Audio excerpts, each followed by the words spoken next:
un peu plus largement, le Défenseur des droits ou encore l'Observatoire de la laïcité, autant d'organisations au service du bien commun qui vont graviter un petit peu autour de l'État. Est-ce que ces institutions, elles sont nécessaires? Est-ce qu'elles sont utiles? Comment garantir leur neutralité alors qu'elles ne sont pas directement issues d'un processus démocratique? Eh bien, je vais vous répondre très simplement. Elles sont inutiles et nuisibles. Et je vais vous dire pourquoi. C'est très simple. Elles sont le produit de la dérive de deux principes. Le premier, c'est la Déclaration des droits de l'homme.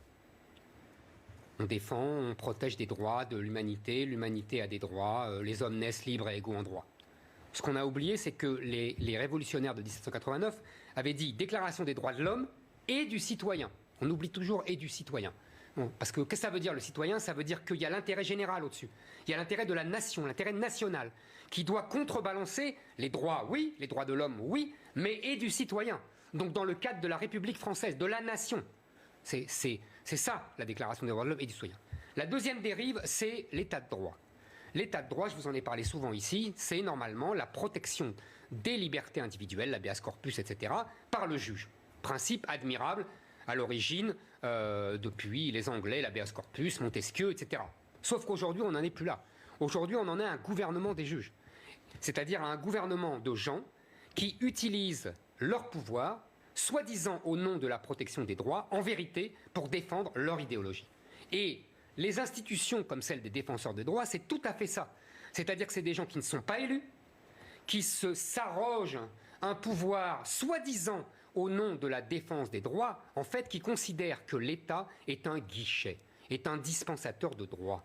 Et l'État n'a plus à défendre l'intérêt national, vous comprenez? Il n'y a plus d'intérêt national, il n'y a plus d'intérêt général, il y a des droits des individus, des droits des minorités, et les lobbies minoritaires, les lobbies antiracistes, les lobbies féministes, font pression pour avoir toujours plus de droits. Et ces institutions-là sont le bras armé de cette idéologie des droits. Vous comprenez? En plus, on lui donne beaucoup de pouvoir. Il peut ester en justice, il peut mener sa contre-enquête. Et il y a le oui, jeu... beaucoup de pouvoirs juridiques. Oui, des pouvoirs juridiques. Et il a surtout, en vérité, des pouvoirs médiatiques. C'est-à-dire qu'il y a un effet de miroir, vous comprenez? Il vient devant les médias, il dit « Oh, il y a eu une discrimination. On l'a vu avec le Birkini dans une piscine d'Amiens. » Eh bien, la piscine s'est inclinée. Pourquoi il défend le droit des femmes musulmanes à porter un burkini? Il pourrait défendre aussi la laïcité. Il pourrait défendre le droit de la République française à défendre sa laïcité. Il pourrait défendre les droits des Français à garder leur mode de vie. Non, il va défendre les lois de certaines musulmanes qui veulent porter un burkini. Vous voyez, c'est idéologique tout ça. Il ne défend pas les droits, il défend des droits. Et les droits qui sont considérés comme nobles par l'idéologie dominante.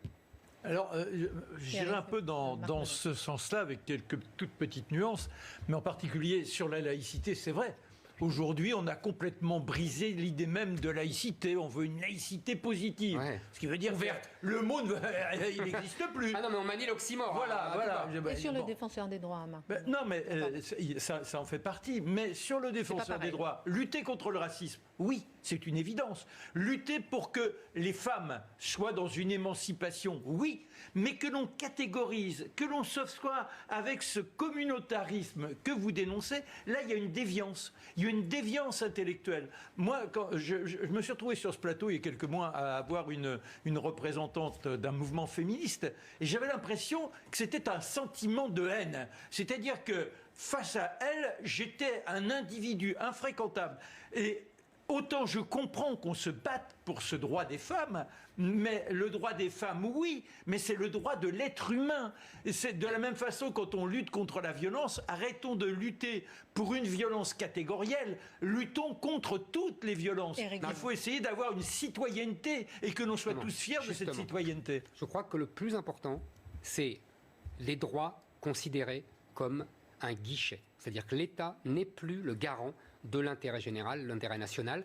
Il y a des gens qui viennent... C'est ce que je disais dans mon titre.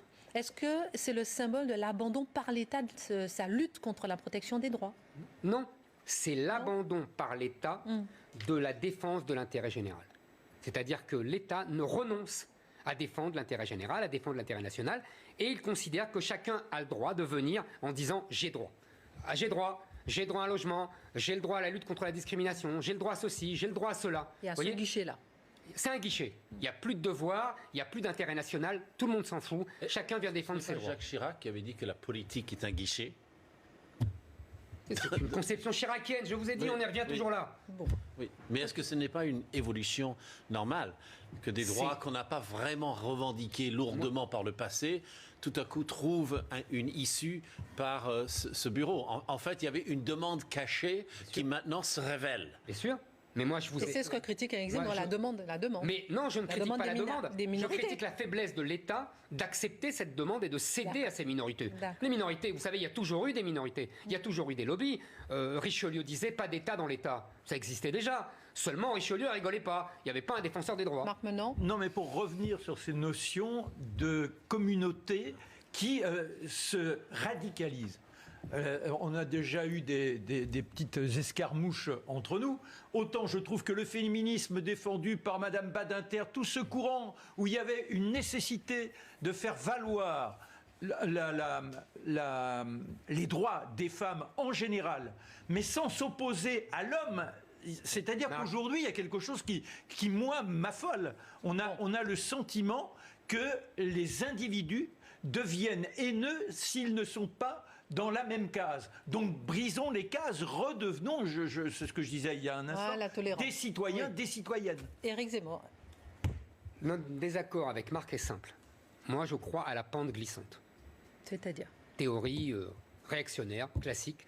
C'est-à-dire que la pente glissante. Moi, je ne crois pas qu'il y ait un bon féminisme, une bonne défense des discriminations. Je pense qu'il y a des théories, il y a des idéologies, et qu'on les accepte ou on les accepte pas. Et quand elles ont des conséquences, elles ont des effets pervers, parce qu'au départ, elles ne sont pas saines. C'est ce que je pense. On peut ne pas être d'accord avec ça, mais en tout cas, c'est ce que je pense. Et c'est notre désaccord. Maintenant, effectivement, c'est sûr que là, aujourd'hui, on paye plein pot toutes les dérives. Ce que Harold appelle normal, moi j'appelle simplement le produit de la faiblesse de l'État et des politiques. Peut-être une dernière question comme ça, juste pour vous, messieurs. Oui. Jacques Toubon s'en va et il dit que c'est une femme qui doit prendre ça. Voyons, c'est logique. Et si elle était maghrébine ou noire, ça serait parfait. Mais non, mais là encore, il faut que ça soit ça. Mais vous voyez, là encore, la ségrégation positive. Un homme, une femme. Il peut y avoir 10 femmes devant un homme, comme ce qui compte, c'est la valeur intrinsèque de l'individu. J'arrive pas à comprendre ça. Cette phrase de Toubon, elle est magnifique. Je vous remercie de l'avoir citée. Non, parce qu'elle est le produit de l'idéologie qu'il a promue pendant 6 ans. Vous m'avez demandé le bilan. Et bien voilà, le bilan, c'est dans cette phrase. Bon, merci.